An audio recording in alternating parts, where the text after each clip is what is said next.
Welcome to the world of chemistry, welcome to RCC. तर आपण discussion करतोय regarding Lewis dot symbols. ठीक आहे, तर लेविस डॉट सिम्बॉल बद्दल मी काय सांगितलं होतं बघा कालच्या क्लासमध्ये. It is representation of element in which valence electrons are shown with the help of dots. Valence electron dots form मध्ये आपल्याला दाखवायचे. त्या एलिमेंटचा जो काही सिम्बॉल आहे तो घ्या, त्याच्या सराउंडिंगला डॉट्स काढा. किती डॉट काढायचे आपल्याला? जेवढे त्याच्यामध्ये व्हॅलेन्स इलेक्ट्रॉन तेवढे डॉट्स तुम्हाला दाखवायचे. What is importance of this symbols? दोन इम्पॉर्टन्स सांगितले होते. पहिला इम्पॉर्टन्स सांगितला होता these symbols shows active electrons present in that element. त्या एलिमेंटचे जे ऍक्टिव्ह इलेक्ट्रॉन्स असतात, ऍक्टिव्ह म्हणजे जे बॉन्ड फॉर्मेशन मध्ये पार्टिसिपेट होतात, ते कोणते इलेक्ट्रॉन असतात रे? व्हॅलेन्स शेलचे इलेक्ट्रॉन. व्हॅलेन्स शेलचे इलेक्ट्रॉन म्हणजेच ऍक्टिव्ह इलेक्ट्रॉन्स. तर ते आपल्याला त्या सिम्बॉल मध्ये पाहायला मिळतात. हा पहिला त्याचा ऍडव्हान्टेज होता.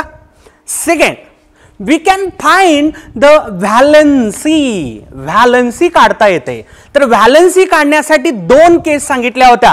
केस नंबर 1 होती इफ नंबर ऑफ डॉट्स, जर dots less than or equal to 4 असतील. If number of dots are less than or equal to 4 then valency equal to number of dots. तेव्हा व्हॅलेन्सी काय घ्यायची आपल्याला? जेवढे डॉट तेवढी त्याची व्हॅलेन्सी. केस सेकंड होती if number of dots are greater than 4. जर नंबर ऑफ डॉट्स 4 पेक्षा जास्त असतील त्यावेळेस काय करायचं? Valency equal to 8 minus number of dots. त्यावेळेस काय करायचंय? Valency equal to 8 minus number of dots. म्हणजे समजा डॉट तुम्हाला 5 दिसले, व्हॅलेन्सी 8 मायनस 5 इक्वल टू 3. जर डॉट 6 दिसले, 8 minus 6 valency equal to 2, like that. ठीक आहे का? तर मी तुम्हाला एक होमवर्कचा क्वेश्चन दिला होता. हा टेबल तुम्हाला कंप्लीट करा म्हणलं होतं. ठीक आहे, बघा तुमचे आन्सर्स चेक करा. मी फास्ट मध्ये first 20 element in modern periodic table त्यांच्यासाठी लेविस डॉट सिम्बॉल मी तयार करून दाखवतोय. बघा first element hydrogen. Hydrogen, hydrogen मध्ये व्हॅलेन्स इलेक्ट्रॉन किती असतात रे? 1. ठीक आहे, त्याचा सिम्बॉल असा राहील 1 डॉट. 1 डॉट दाखवा. व्हॅलेन्सी किती बघ रे? केस नंबर 1. ठीक आहे, valency equal to number of dots. Okay. Second element helium. Helium noble gas आहे. तो रिएक्शन मध्ये पार्टिसिपेट होतच नाही, बॉन्ड तयारच करत नाही. आपल्याला याच्या पुढे काहीच लिहायचं नाही, काहीच लिहायचं नाही. कारण लेविस डॉट सिम्बॉल कशासाठी आहेत? केमिकल कॉम्बिनेशन साठी आहेत. हेलियम नोबल गॅस असल्यामुळं तो केमिकल कॉम्बिनेशन मध्ये जातच नाही. ठीक आहे, चला पुढे जाऊ. लिथियम. तिसरा एलिमेंट कोण आहे रे? लिथियम. व्हॅलेन्स इलेक्ट्रॉन किती असतात लिथियम मध्ये? बघ मी त्याचं कॉन्फिगरेशन लिहितो म्हणजे तुला समजायला सोपं जाईल. 2 1 त्याचं कॉन्फिगरेशन आहे. How many valence electrons? 1. Symbol कसा असेल? Lithium 1 dot. ठीक आहे का? Lithium 1 dot. आलं का लक्षात? ओके. व्हॅलेन्सी किती असेल? केस नंबर 1 चं एक्झाम्पल 1. ठीक आहे, चला पुढे. बेरिलियम. बेरिलियम कॉन्फिगरेशन बोला. 2,2. 4 इलेक्ट्रॉन्स असतात. फर्स्ट शेल मध्ये 2, के शेल मध्ये 2, एल शेल मध्ये 2. ठीक आहे, व्हॅलेन्स इलेक्ट्रॉन्स किती रे? 2. ठीक आहे, चला बघा याचा सिम्बॉल. Beryllium 2 dots. तर 1 डॉट इकडून काढतोय, 1 इकडून काढतोय. चांगलं दिसावं असं काढा. दोन्ही एकत्र काढलं तरी मला काही प्रॉब्लेम नाही. ठीक आहे, व्हॅलेन्सी किती रे? केस नंबर 1 2. कारण नंबर ऑफ डॉट्स हे 4 पेक्षा लहान आहेत. ठीक आहे, चला पुढे. बोरॉन. बोरॉन. बोरॉनचं कॉन्फिगरेशन काय रे? 2,3. हे आहे ना. किती व्हॅलेन्शियल इलेक्ट्रॉन? 3. ओके, बघा सिम्बॉल. बोरॉन 3 डॉट काढायचे मला. 1 2 and 3. हा झाला लेविस डॉट सिम्बॉल. कोणाचा? बोरॉनचा. चला बोला व्हॅलेन्सी किती? 3. Once again case number 1. Number of dots are less than or equal to 4. त्या केसचं हे एक्झाम्पल आहे. ठीक आहे, चला पुढे. Carbon. Carbon 2,4 configuration. Valence shell electron 4. बघा आता Lewis dot symbol. Carbon 4 dot. 4 valence shell electron असल्यामुळं 4 डॉट्स. किती valency? 4. Carbon is tetravalent, everyone knows. Okay, चला पुढे. Nitrogen 2,5 2,5 valential electron 5. Nitrogen symbol बघा, नायट्रोजन हेअर 2 डॉट्स आणि परत हे 3 डॉट्स, असे 5 व्हॅलन्स इलेक्ट्रॉन. आता बोला valency, not case 1 now, case second. Number of dots are greater than 4. Number of dots are greater than 4. 8 minus number of dots, 8 minus 5 किती? 3. आलं का लक्षात सगळ्यांच्या? व्हॅलन्सी कशी काढायची? 8 मायनस 5 इक्वल टू 3. ओके, चला पुढे. Oxygen 2,6 2,6. How many valential electron? 6. ठीक आहे, बघा सिम्बॉल ऑक्सिजन. ठीक आहे, त्याच्या बाजूला मला 6 डॉट काढायचे. पहा मी कसं काढतोय. हे 6 डॉट एकत्र जरी काढले तरी मला काही प्रॉब्लेम नाही. थोडंसं चांगलं दिसावं म्हणून असं लिहितोय मी. आलं का लक्षात रे? हे बघ, तुला असं लिहायचंय, हे बघ असं कर, हे बघ, हे बघ, हे असं कर. No problem, no problem. ठीक आहे का? फक्त डॉट 6 दिसावेत. कसे का दाखवणार? थोडं पण चांगलं दिसतंय म्हणून असं लिहिलंय. ठीक आहे, ओके, चला पुढे जाऊ. फ्लोरीन फ्लोरीन फ्लोरीन काय रे? 2,7 2,7. ओके, चला बघा आता. How many valence electron? 7. Okay, आता बघा फ्लोरीनचा लेविस डॉट सिम्बॉल. फ्लोरीन, ठीक आहे, हे 7 डॉट्स. आलं का लक्षात? ओके, आता व्हॅलन्सी केस नंबर सेकंड अगेन. ठीक आहे, इथली व्हॅलन्सी राहिली रे ऑक्सिजनची. 8 मायनस 6 इक्वल टू 2. ठीक आहे, इथली 8 minus 7 equals to 1. 8 minus 7 equals to 1. Okay, आलं का लक्षात सगळ्यांच्या? ओके, चला. Neon 2,8. Noble gas do not participate in chemical combination. काही गरज नाही याच्या सिम्बॉलचा विचार करण्याची. ठीक आहे का? लक्षात आलं का सगळ्यांच्या बाबा? केस 1 कुठपर्यंत आहे? कार्बन पर्यंत case 1 valence equal to number of dots. Case second इथून चालू झाली. बघा नंबर ऑफ डॉट्स 4च्या पुढे गेले की तुला काय करायचंय? 8 मायनस नंबर ऑफ डॉट्स करायचंय. चल फटाफट लिही, पुढचे पण एक्झाम्पल पाहू. आफ्टर निऑन पुढचा इलेमेंट बघा आता. Neon atomic number 10. आता पुढे 11. कोण रे? सोडियम. व्हॅलन्स इलेक्ट्रॉन बघ, कॉन्फिगरेशन लिहितो कळण्यासाठी तुला. 281. How many valence electron? 1. Symbol कसा असेल? Na 1 dot. कुठेही दाखव 1 डॉट, नो प्रॉब्लेम. इकडं दाखव, इकडं दाखव, डावीकडे दाखव, उजवीकडे दाखव, वर दाखव, खाली दाखव, कुठेही दाखव, पण दाखव. ठीक आहे. Valency yes 1. केस नंबर 1. ठीक आहे, समजतंय ना रे सगळ्यांना? ओके, चला. मॅग्नेशियम 282. Configuration valence electrons 2. बघा Mg 2 डॉट्स काढतो, एक इकडून काढतो, एक इकडून काढतो. व्हॅलन्सी केस नंबर 1 2. ठीक आहे. ॲल्युमिनियम 283. ठीक आहे, बघा व्हॅलन्स इलेक्ट्रॉन किती? 3. कसं असेल? Al. ठीक आहे, ज्यांना समजलं त्याने व्हिडिओला पॉज करा आणि स्वतः लिहिण्याचा प्रयत्न करा. ठीक आहे, आणि नंतर आन्सर माझं चेक करा. ओके, 3 डॉट्स काढले. 3 डॉट्स. चला बोला व्हॅलन्सी किती रे? 3. सिंपल, किती सिंपल आहे. ओके, सगळी केमिस्ट्री सिंपल आहे. ठीक आहे, फक्त मनात घेतलं पाहिजे, मनावर घेतलं पाहिजे. केमिस्ट्रीचा अभ्यास खूप सिंपल आहे. ठीक आहे, चला पुढे जाऊ. ॲल्युमिनियम झालं. सिलिकॉन 284. ॲटॉमिक नंबर 14 आहे सिलिकॉनचा. How many valence electron? 4. बघा आता सिलिकॉन यस आहे 4 डॉट्स. 1 2 3 आणि 4. येतं का रे लक्षात? ओके, चला. व्हॅलन्सी 4. ठीक आहे, चला पुढे. फॉस्फरस 285. Atomic number is 15. ठीक आहे.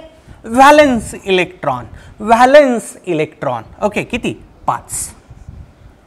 ठीक आहे. आता बघा फॉस्फरस 5 मला डॉट दाखवायचे 1 2 3 4 5. ठीक आहे. आता बघा 8 - 5 = 3. 8 - 5 = 3. सिंपल. ठीक आहे ना. Number of dots are greater than 4. Case सेकंडची केस आहे. ठीक आहे ना. 8 - नंबर ऑफ डॉट व्हॅलन्सी. ठीक आहे. आफ्टर फॉस्फरस कोण येतो रे सल्फर 286 कॉन्फिगरेशन ॲटॉमिक नंबर 16 आहे. How many valence electrons 6. ठीक आहे ना.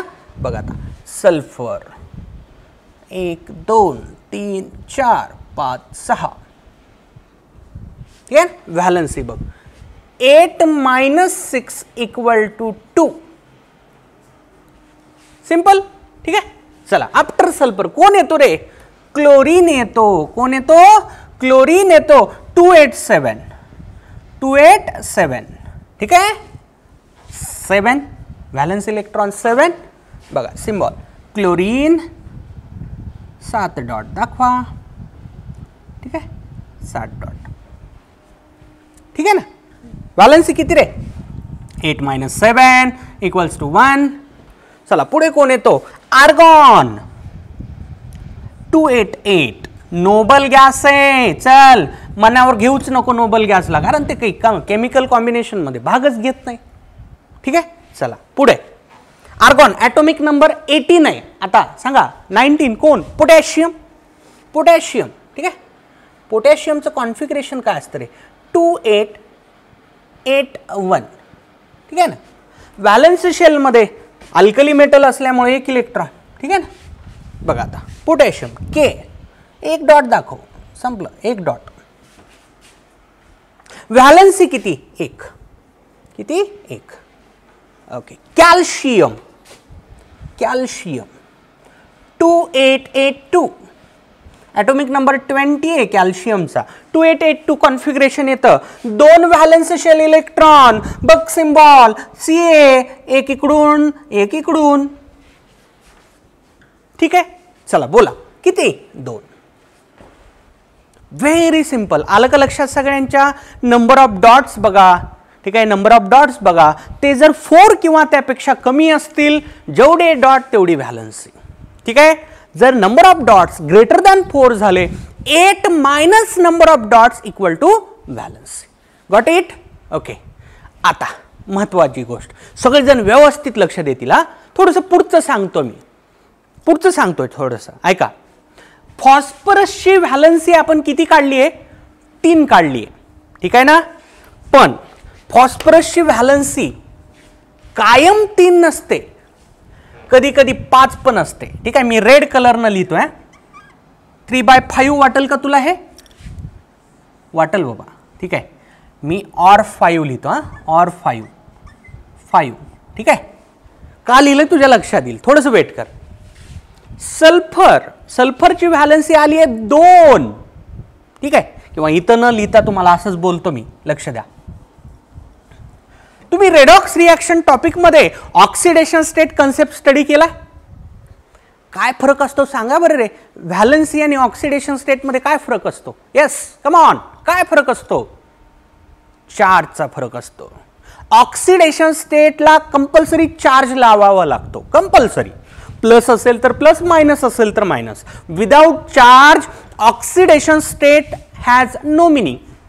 व्हॅलन्सीला चार्ज आपण कधी लावत नाही. हाच बेसिक डिफरन्स आहे ऑक्सिडेशन स्टेट आणि व्हॅलन्सीमध्ये. आलं का लक्षात. फॉस्फरसची व्हॅलन्सी 5 देखील असते. तुला एक एक्झाम्पल सांगतो बघ रे. हे बघ तू H3PO3 मध्ये ऑक्सिडेशन स्टेट काढण्याचा प्रयत्न कर बरं. फॉस्फरसची किती येते +3 येते. किती येते +3 येते. कळते का रे. हे +3 येते ना. हे बघ +3 -6 म्हणून हे +3. H3PO4 मध्ये किती येते बघ बरं +5 येते. किती येते +5 येते. या कंपाऊंड मध्ये फॉस्फरसची ऑक्सिडेशन स्टेट +5 आहे म्हणजे व्हॅलन्सी 5 आहे. व्हॅलन्सी कशी काढायची असते हे चार्ज काढून टाकायचा नंबर सांगायचा फक्त. याच्यात व्हॅलन्सी किती आहे फॉस्फरसची 5 आहे आणि आपण तर 3 काढली. कसं मग कसं कसं कसं फॉस्फरस थोडासा वेगळा इलेमेंट आहे, ठीक आहे. आता बघा कोणते कोणते इलेमेंट, फॉस्फरस, सल्फर आणि क्लोरीन हे 3 इलेमेंट्स. जेवढे इलेमेंट्स लिहिलेत त्यापैकी फॉस्फरस, सल्फर आणि क्लोरीन हे थोडेसे वेगळे इलेमेंट आहेत. काय वेगळेपणा आहे त्यांच्यात? त्यांच्यात वेगळेपणा आहे व्हॅकंट डी ऑर्बिटल्सचा. phosphorus, sulfur and chlorine they possess vacant d orbitals. vacant d orbital असल्यामुळं त्यांची व्हॅलन्सी व्हॅरी होऊ शकते. काय म्हणतो ऐका, phosphorus, sulfur and chlorine possess vacant d orbitals. That's why they show variable valency. They show variable oxidation state. They show variable valency. मी सांगतोय oxidation state आणि व्हॅलन्सी मध्ये छोटासा फरक आहे. काय फरक आहे? ऑक्सिडेशन स्टेटला पुढे चार्ज लिहिता तुम्ही, प्लस किंवा मायनस जे असेल ते असेल, ठीक आहे. व्हॅलन्सीला पुढे चार्ज लावायचा नसतो. बाकी ऑक्सिडेशन स्टेट आणि व्हॅलन्सी मध्ये काही फरक नाही. माझा पॉइंट लक्षात आला का? नाही लक्षात आलं, ठीक आहे. चल एवढा टेबल तू लिही. मी त्या फॉस्फरस, सल्फर, क्लोरीन साठी एक इम्पॉर्टंट नोट सांगणार आहे, ठीक आहे. एवढा टेबल पूर्ण करा, एवढा टेबल पूर्ण करा.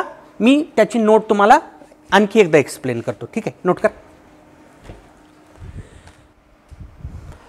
इम्पॉर्टंट नोट, ठीक आहे. तर बघा मी 2 नोट सांगणार आहे, व्यवस्थित लक्ष द्या. Note number 1, phosphorus, sulphur, chlorine etcetera असे बरेच इलेमेंट्स आहेत, पण आपल्याला क्वेश्चनच्या संदर्भामध्ये फॉस्फरस, सल्फर, क्लोरीन एवढं तरी ॲटलिस्ट लक्षात ठेवायचं आहे. shows variable valencies. shows variable valencies. व्हेरिएबलचा अर्थ काय रे? चेंजेबल, व्हॅरी होणारी गोष्ट, ठीक आहे ना. व्हॅरी होणारी गोष्ट. फॉस्फरस, सल्फर, क्लोरीनच्या व्हॅलन्सी फिक्स नसतात, त्या बदलतात. का? ड्यू टू रिझन लिहितो. Reason presence of vacant D orbital. Vacant D orbitals असल्यामुळं व्हॅलन्सी यांची व्हॅरी होते. व्हॅलन्सी म्हणावा असं काही नाही, ऑक्सिडेशन स्टेट म्हणलं तरी चालेल. मी फरक सांगितलाय तुम्हाला. व्हॅलन्सी आणि ऑक्सिडेशन स्टेट मध्ये काय फरक आहे रे? ऑक्सिडेशन स्टेटला चार्ज असतो, व्हॅलन्सीला चार्ज नसतो. दॅट्स इट, ठीक आहे ना. चला मी एक्सप्लेन करतो फॉस्फरसचं एक्झाम्पल. बघा फॉस्फरसचं कॉन्फिगरेशन जर लिहिलं मी, ठीक आहे. आता थोडंसं मायक्रो लेवलवर लिहितो. आतापर्यंत एकदा पण लिहिलं नाही, लिहितो पहिल्यांदा लिहितो. 1s2 2s2 2p6, ठीक आहे. 3s2 3p3. बरोबर बोलतोय मी? ओके. चला बोला आता, what is valence shell in phosphorus? Yes, valence shell in phosphorus is third आहे. मान्य आहे सगळ्यांना? आता बघा थर्ड शेल मध्ये कोणते कोणते ऑर्बिटल असतात रे? एस ऑर्बिटल असतो, पी ऑर्बिटल असतो, डी ऑर्बिटल देखील असतो. म्हणजे इथं पुढे 3d आहे पण त्याच्यात इलेक्ट्रॉन नाही. 3d 0 येते. मान्य आहे सगळ्यांना? ठीक आहे. ओके. आता बघा, ओके. आता याला मी काय करतो असं लिहितो, phosphorus in ground state. Phosphorus in ground state, ठीक आहे ना. Phosphorus in ground state. तर हे व्हॅलन्स शेल मी दाखवणार आहे फक्त with the help of box diagram. बघ रे, 3s हे 3s घे, मान्य आहे. आता घे 3p,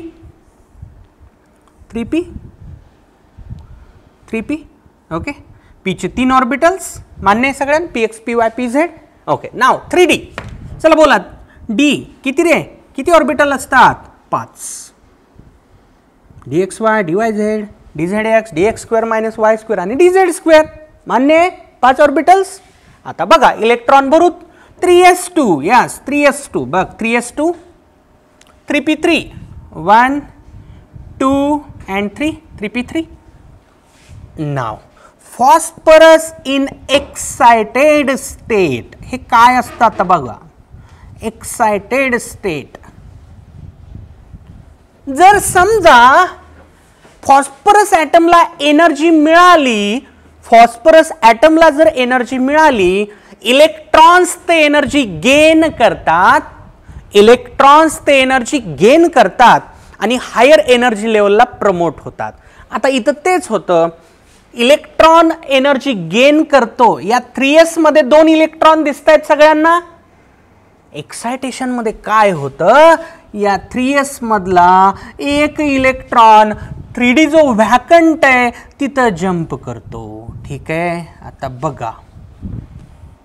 ठीक आहे, एक्सायटेड स्टेट मध्ये हे 3D, ठीक आहे, हे 3p, सॉरी 3D, हे 3p, हे 3s.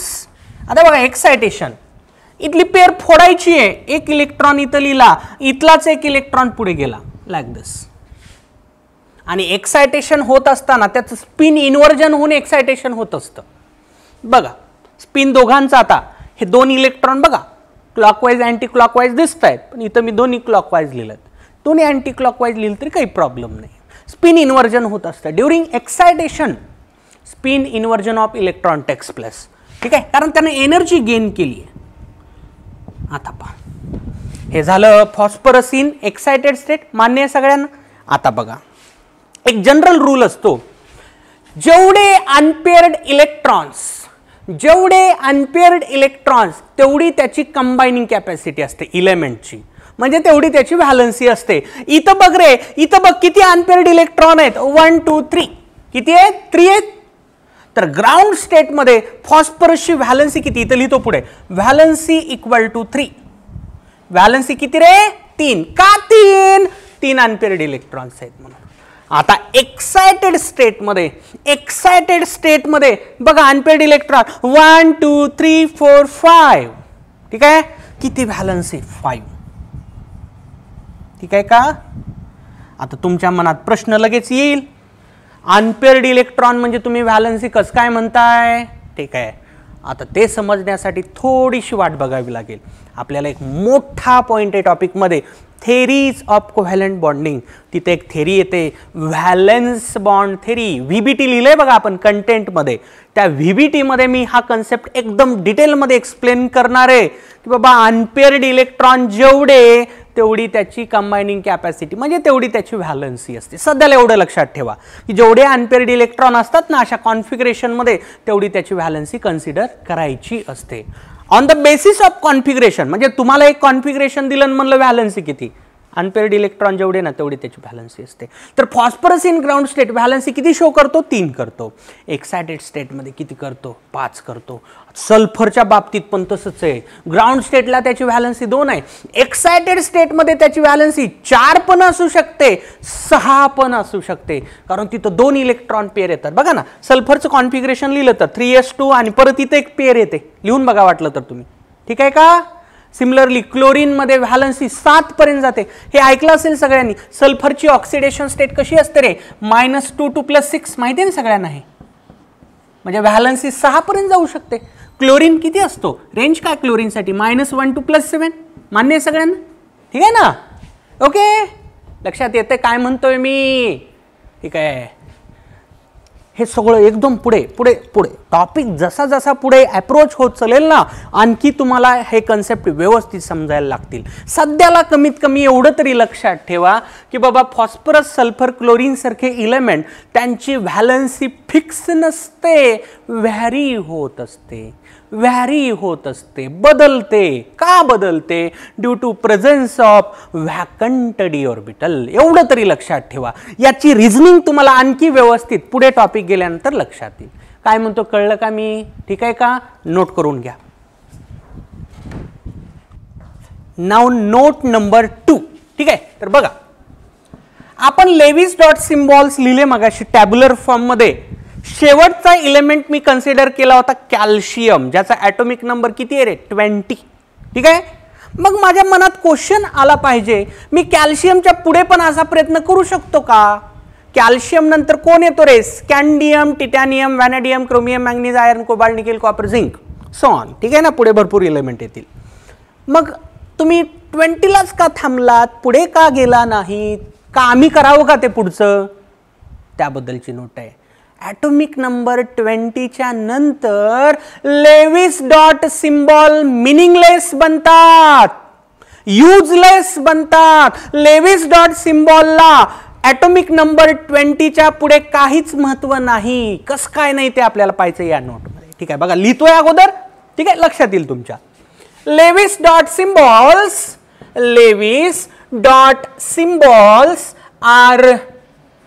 आर युजलेसच म्हणतो मी. ठीक आहे, म्हणजे लक्षात येईल तुमच्या. युजलेस आफ्टर किंवा useless for elements. useless for elements having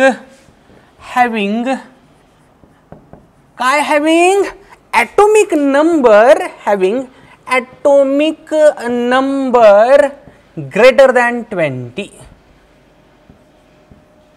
ज्या इलेमेंटचा ॲटॉमिक नंबर 20च्या पुढे आहे तिथं लेविस डॉट सिम्बॉलला काहीच महत्व नाही. का नाही बघा. ठीक आहे, एक एक्झाम्पलच घेतो मी. एक एक्झाम्पलच पाहू आपण. ठीक आहे, आता सगळ्यांनाच हा पॉइंट लागू होतो असं नाही. 20च्या पुढे काही एलिमेंट्सला लेविस डॉट सिम्बॉल आपण व्यवस्थित लिहू पण शकतो आणि एक्झॅक्टली तसंच असतं. लेविस डॉट सिम्बॉल जे सांगतं ॲक्टिव्ह इलेक्ट्रॉन वगैरे त्या इलेमेंटमध्ये तसं पाहायला मिळतं, पण मॅक्झिमम इलेमेंटमध्ये ते होत नाही. म्हणून काय केलं जातं, ॲटॉमिक नंबर 20च्या पुढे लेविस डॉट सिम्बॉलचा वापर केला जात नाही. ठीक आहे, एक एक्झाम्पल सांगतो. मॅंगनीज. चला, तुम्हाला माहिती आहे ना मॅंगनीजची हायेस्ट ऑक्सिडेशन स्टेट. बोला बोला बोला, किती आहे रे? +7. किती आहे? +7. सगळ्यांनी हा कंपाऊंड बघितला ना, KMnO4. येस, KMnO4 काय तर मॅंगनीज याच्यात +7. ऑक्सिडेशन स्टेट +7 आहे, म्हणजे व्हॅलन्सी किती आहे? व्हॅलन्सी किती आहे? 7 आहे. ठीक आहे ना, मान्य आहे. आता बघा, मॅंगनीजचा ॲटॉमिक नंबर आहे 25. ओके, आता याचं कॉन्फिगरेशन लिहू. बघा, 1s2 2s2 2p6 3s2 3p6. मान्य आहे सगळ्यांना? आता बघा, 3p झाल्यानंतर 3d भरत नाही. ॲज पर अबव प्रिन्सिपल कोणामध्ये इलेक्ट्रॉन जातात? 4s2 3d5. This is the electronic configuration of manganese. Count करू शकता. 25 इलेक्ट्रॉन्स. 2 to 4 6 10 12 18 20 25. मला सांगा आता व्हॅलन्स शेल इलेक्ट्रॉन किती आहेत रे मॅंगनीज मध्ये? व्हॅलन्स शेल कितवा आहे अगोदर ते सांगा. हां, हे बघ रे, ऐका सगळेजण. काही जण व्हॅलन्स शेल म्हणलं एकदम शेवटी जातं, इथं बघतंय हे व्हॅलन्स शेल 5. नाही, व्हॅलन्स शेल तसं नसते बघायचं. व्हॅलन्स शेल कसं बघायचं रे? हे बघ, सगळेजण लक्ष द्या. कॉन्फिगरेशन लिहिलं. कॉन्फिगरेशन लिहिल्यानंतर हे पुढचे जे कोइफिशियंट्स असतात ते कोण असतात? Principal quantum number n. कोण असतात? हे प्रिन्सिपल क्वांटम नंबर. तुला काय करायचं असतं? Highest value of principal quantum number बघायची याच्यात. म्हणजे हायेस्ट कोइफिशियंट बघा याच्यात सगळ्यात मोठा बघा. 1 2 3 4 पैकी मोठं सगळ्यात काय? 4. म्हणजे मॅंगनीजचं व्हॅलन्स शेल कितवं? 4थं. आलं का लक्षात? आता व्हॅलन्स शेल मध्ये किती इलेक्ट्रॉन आहेत? 2 आहेत. व्हॅलन्स इलेक्ट्रॉन्स किती आहेत रे याच्यामध्ये? व्हॅलन्स इलेक्ट्रॉन किती आहेत याच्यामध्ये? 2 आहेत. मग मी जर सिम्बॉल काढण्याचा प्रयत्न केला, मॅंगनीज असे 2 डॉट काढावे लागतील. लक्षात घ्या. ठीक आहे ना? Valence shell electrons are 2. मॅंगनीजच्या भोवती 2 डॉट काढले. अर्थ निघतो मॅंगनीजची व्हॅलन्सी 2. कारण केस नंबर 1 चे एक्झाम्पल झालं. Number of dots are less than or equal to 4 वाली केस. ठीक आहे ना? व्हॅलन्सी 2 वाली. पण मी सांगितलं या कंपाऊंड मध्ये मॅंगनीजची व्हॅलन्सी किती आहे? 7 आहे. बोंबललं ना सगळं. मग काय तुम्ही आतापर्यंत सगळं चुकीचं सांगितलं का काय? नाही, बरोबरच सांगितलंय. एकदम बरोबर सांगितलेलं आहे. बघा, मी नोट काय लिहिली आहे? ॲटॉमिक नंबर 20च्या पुढे लेविस डॉट सिम्बॉलला मिनिंग राहत नाही. का राहत नाही? कारण बघा 4s आणि 3d ची एनर्जी नियरली सेम असते. ठीक आहे ना? व्हॅलन्स शेलचा ऑर्बिटल, इनर शेलचा ऑर्बिटल एनर्जी डिफरन्स कमी असतो. एनर्जी डिफरन्स कमी झाल्यामुळं 4s चे पण इलेक्ट्रॉन बॉन्डिंग मध्ये जातात, 3d चे पण इलेक्ट्रॉन बॉन्डिंग मध्ये जातात. म्हणून मॅंगनीज ऑक्सिडेशन स्टेट शो करतो +7. ठीक आहे का? म्हणजे लेविसचं जे म्हणणं होतं की व्हॅलन्स शेलचे इलेक्ट्रॉन हे ऍक्टिव्ह असतात हे चुकतं नाही. तर इथं तर इनर शेलचे इलेक्ट्रॉन पण बॉन्ड फॉर्मेशन मध्ये पार्टिसिपेट होत असतात. ठीक आहे का? लक्षात आलं का? रिझन काय लक्षात आलं का रे? तुम्ही हे पण ऐकलं असेल पिरियोडिक टेबल टॉपिक मध्ये, characteristics of D block elements. तिथे हे ऐकलंय, D block element shows variable oxidation state. ऐकलंय का सगळ्यांनी? D block elements show variable oxidation states. Why they show variable oxidation state? Because lesser energy difference between ns and n-1d orbital. ns आणि n-1d orbital. जसं इथं 4s आणि 3d मध्ये energy difference कमी आहे, म्हणून हे दोन्ही इलेक्ट्रॉन्स बॉन्ड फॉर्मेशन मध्ये पार्टिसिपेट होतात, म्हणून त्याची ऑक्सिडेशन स्टेट काढत असताना फक्त व्हॅलन्स शेल नाही रे, काही इनर शेलचे इलेक्ट्रॉन पण आपल्याला कन्सिडर करायचे असतात. ठीक आहे का? माझा पॉइंट लक्षात आला का तुमच्या? माझं म्हणणं काय, ॲटॉमिक नंबर 20च्या पुढे तुम्ही लेविस डॉट सिम्बॉलचा वापर करू नका, कारण हे रॉंग होते. आता हा लेविस डॉट सिम्बॉल मी काढला मॅग्नीजसाठी, पण हा रॉंग झाला. बघा ना, ह्या कंपाऊंड मध्ये मॅग्नीज तर काय करायला रे, मॅग्नीज काय करायला 7 बॉन्ड तयार करतो. तुला त्याचं स्ट्रक्चर पण मी काढून दाखवू शकतो. दाखवू का? हे बघ, असं असतं त्याचं structure, K plus MnO4 minus, तर ते असं असतं Mn double bond O double bond O double bond O आणि O मायनस. बघ रे, मॅग्नीजचे बॉन्ड काउंट कर बरं, किती झाले बघ, 1 2 3 4 5 6 7 झाले की नाही? यस, व्हॅलन्सी किती आहे मॅग्नीजची? 7 आहे. ठीक आहे, पण मी डॉट सिम्बॉलचा वापर केला तर त्याची व्हॅलन्सी किती यायली? 2 यायली. म्हणजे चुकतंय ना काहीतरी. का चुकतंय? कारण instead of only 4s orbital electrons, 3d orbital electron also participating in bond formation. ठीक आहे, म्हणून तुम्ही एवढं लक्षात ठेवा की बाबा लेविस डॉट सिम्बॉल मी ॲटॉमिक नंबर 20च्या नंतर मनामध्ये आणणार नाही, कारण तिथून पुढं सगळा बदल होत चालतो. ॲटॉमिक नंबर 20च्या नंतर लेविस डॉट सिम्बॉलचा विचार आपण करणार नाहीत. माझा पॉईंट लक्षात आला का? काय म्हणलं मी? ॲटॉमिक नंबर 20च्या पुढच्या इलेमेंटला आपण लेविस डॉट सिम्बॉल वापरत नाही. का वापरत नाही? कारण त्या सिम्बॉलचा जर वापर केला व्हॅलन्स इलेक्ट्रॉन आणि व्हॅलन्सीची अडचण येते. जसं मॅग्नीजसाठी व्हॅलन्सी मिळते मला 2, ॲक्च्युअल त्याची व्हॅलन्सी 7 आहे. बघ ना, आहे बघे KMnO4. मॅग्नीजनं 7 बॉन्ड तयार केलेत, अडचण यायली. ठीक आहे का? ओके, लक्षात आलं का मी काय म्हणायलो? Valence electron 2 but valency is 7. But valency is 7. मग एखादा स्टुडंट असं म्हणेल, सर मग आम्ही 3D आणि 4s इलेक्ट्रॉन दाखवावेत का तिथं? ते पण कन्फर्म सांगता येत नाही, कारण काही इलेमेंटमध्ये ते बरोबर येतंय, काही इलेमेंटमध्ये ते चुकतंय.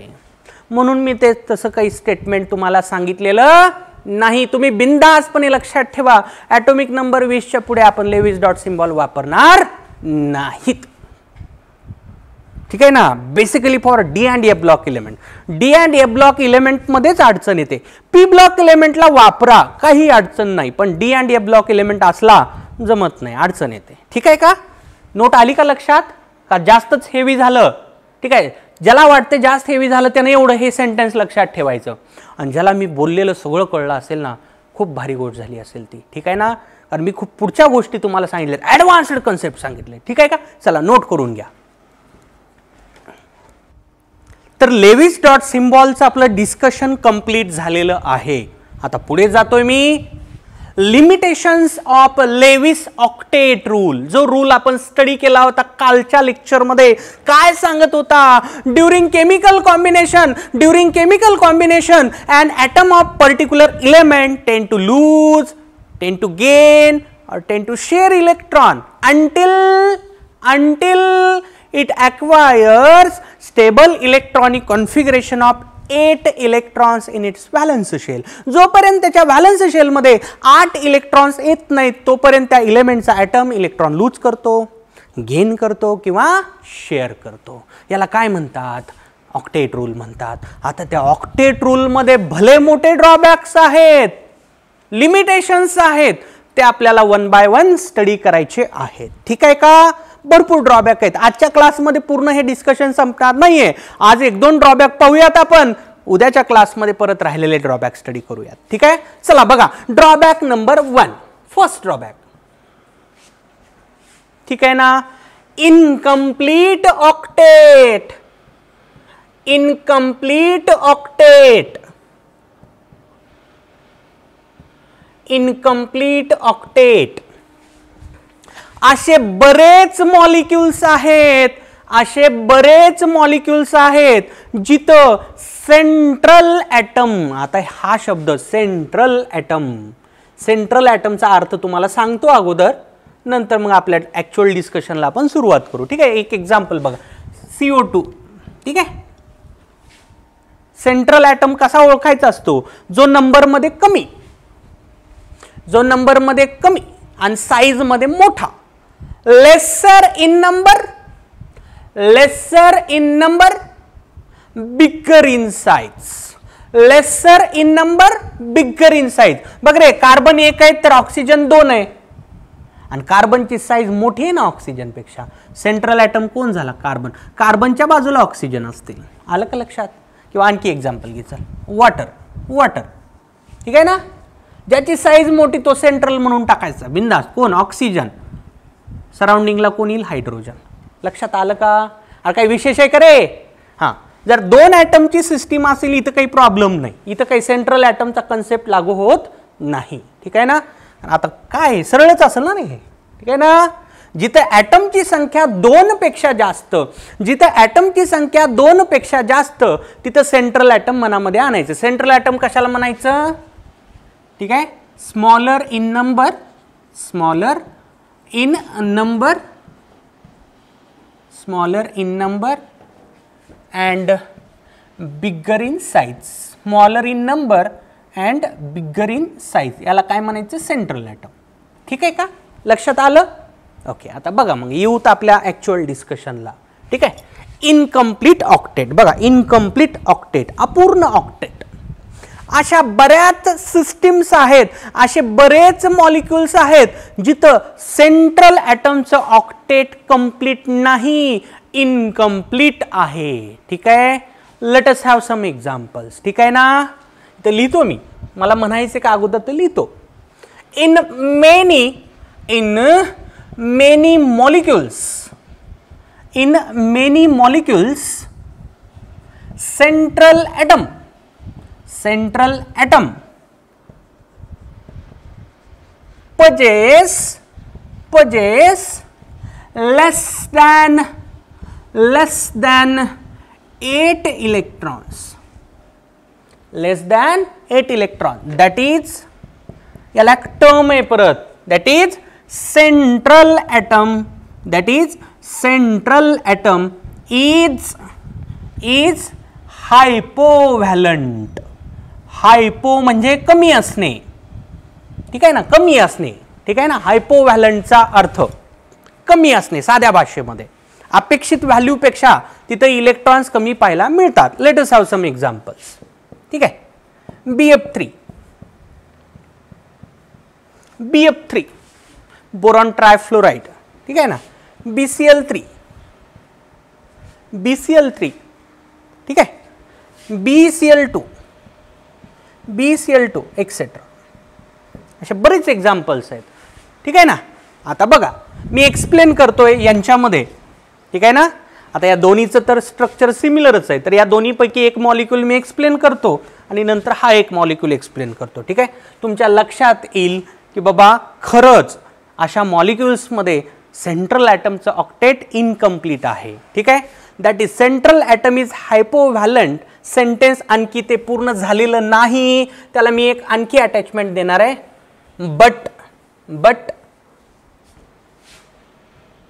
But molecule is stable, but molecule is stable. ठीक आहे ना. पाहता वन स्ट्रोक सांगतोय सगळं. In many molecules central atom possess less than 8 electrons. बऱ्याच मॉलिक्युल्समध्ये सेंट्रल ॲटमकडे 8 पेक्षा कमी इलेक्ट्रॉन्स असतात. That is central atom is hypovalent but molecule is stable. आता ऑक्टेट रूलचं म्हणणं काय होतं रे? सेंट्रल ॲटमकडे 8 इलेक्ट्रॉन येईपर्यंत 8 इलेक्ट्रॉन येईपर्यंत इलेक्ट्रॉन लूज होतील, गेन होतील किंवा शेअर होतील. ठीक आहे ना. स्टेबल होण्यासाठीच तर होतं ना ते. पण अशा बऱ्याच सिस्टीम पाहायला मिळतात जिथे सेंट्रल ॲटमकडे 8 पेक्षा कमी इलेक्ट्रॉन आहेत तरी देखील ते स्टेबल आहे. आली ना अडचण मग ऑक्टेट रूलला. ऑक्टेट रूलचं म्हणणं होतं व्हॅलन्स शेलमध्ये 8 इलेक्ट्रॉन आल्याशिवाय स्टॅबिलिटी मिळत नसते. मग काय झालं या मॉलिक्यूल, इथं तर 8 इलेक्ट्रॉन नाहीत की, इथं 8 इलेक्ट्रॉन नसताना देखील हे मॉलिक्यूल स्टेबल आहेत. ठीक आहे. चला बघा मी स्ट्रक्चर ड्रॉ करतो म्हणजे तुमच्या व्यवस्थित लक्षात येईल. BF3 बघू अगोदर. ठीक आहे ना. BF3 boron ट्रायफ्लोराइड. ठीक आहे. बघा याचं स्ट्रक्चर असं असतं, बोरॉन फ्लोरीन फ्लोरीन फ्लोरीन. ठीक आहे. मला सांगा बोरॉनच्या व्हॅलन्स शेलमध्ये किती इलेक्ट्रॉन आहेत रे?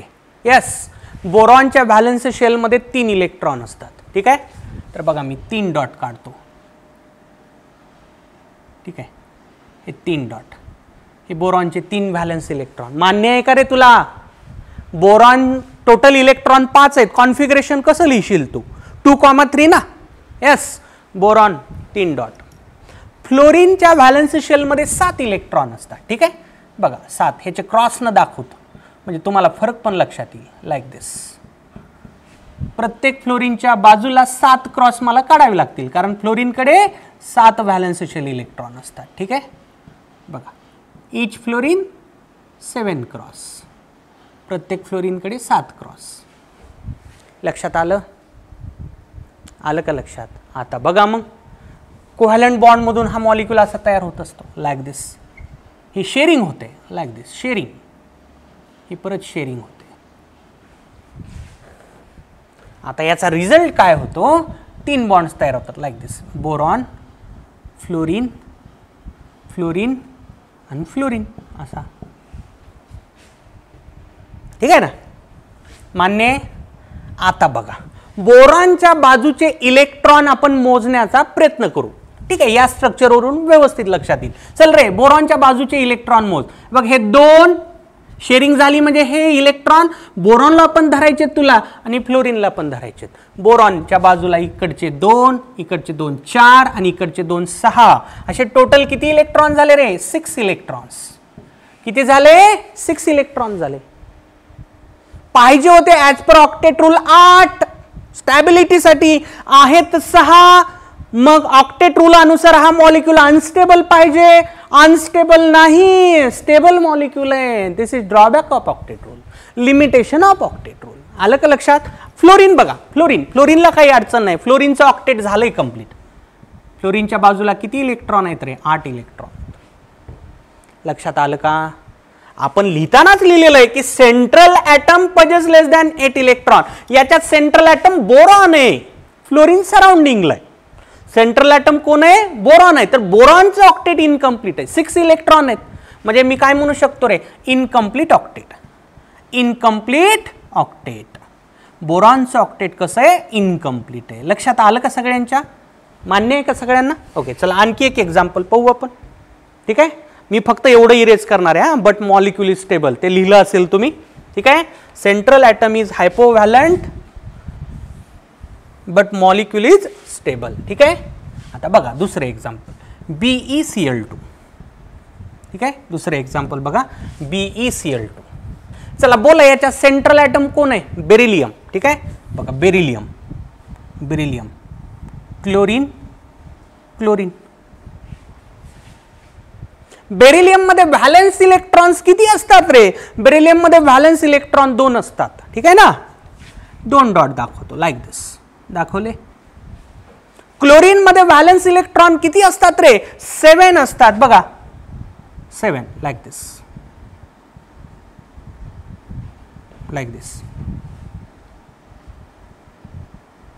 ठीक आहे. आता बघा परत एकदा कोव्हॅलंट बॉन्ड तयार होतात. इथं पण ही अशी शेअरिंग होते, ही शेअरिंग होते. आता याचा रिझल्ट काय होतो? तर BeCl2 मॉलिक्यूल असं तयार होतो कोव्हॅलंट बॉन्डनं. हे असं इकडून एक बॉन्ड, इकडून एक दुसरा बॉन्ड. आता मला इंटरेस्ट दाखवायचा आहे सेंट्रल ॲटम बेरिलियमच्या बाजूचे टोटल इलेक्ट्रॉन मोजण्यामध्ये. ठीक आहे. आता बघा हा बेरिलियम. ठीक आहे. मोजा त्याच्या बाजूचे इलेक्ट्रॉन. हे 2 आणि हे 2 किती झाले रे? 4 इलेक्ट्रॉन. किती electron? 4 electron, 4 electrons. Once again हे पण इनकम्प्लीट ऑक्टेट आहे, बरोबर आहे ना, इनकम्प्लीट ऑक्टेट. 6 हे पण इनकम्प्लीट ऑक्टेट आहे, मान्य आहे का?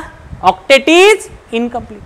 क्लोरीनच्या ऑक्टेटला काही प्रॉब्लेम नाही, क्लोरीनचं कंप्लीट झालंय बघा, हे 2 हे 2 हे 2 6 2 8 2 2 2 2 क्लोरीनचं ऑक्टेट, दोन्ही क्लोरीनचं ऑक्टेट कंप्लीट झालंय. आपल्याला क्लोरीनचा काही संबंध नाही, आपण लिहितानाच म्हणलेलं आहे सेंट्रल ॲटम. काय म्हणलंय आपण? Central atom. Central atom beryllium आहे ना, त्याचं ऑक्टेट इनकम्प्लीट आहे. ॲज पर ऑक्टेट रूल हा मॉलिक्यूल अनस्टेबल पाहिजे होता, पण अनस्टेबल नाहीये, हा मॉलिक्यूल हायली स्टेबल आहे. आली ना मग ऑक्टेट रूलला अडचण.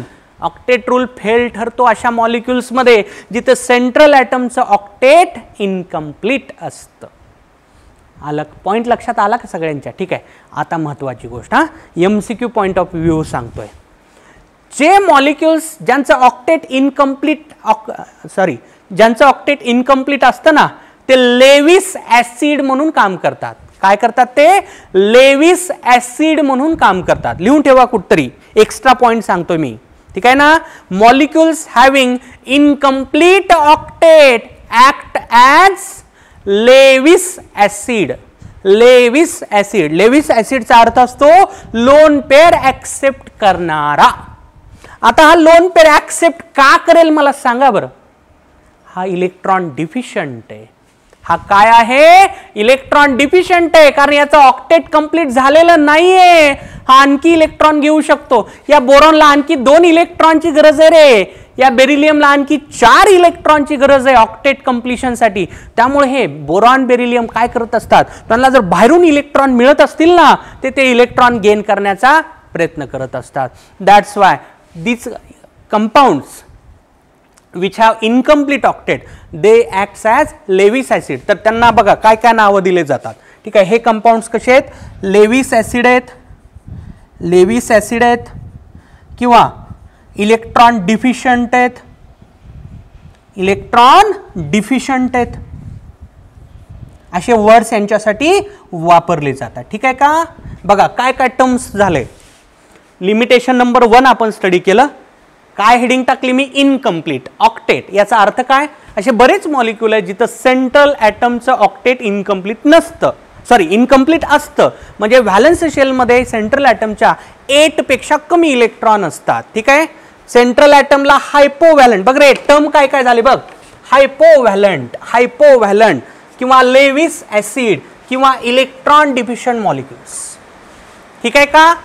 बाकी जे आपले लिमिटेशन्स आहेत ते उद्याच्या क्लासमध्ये आपण कंटिन्यू करू. Okay, thank you.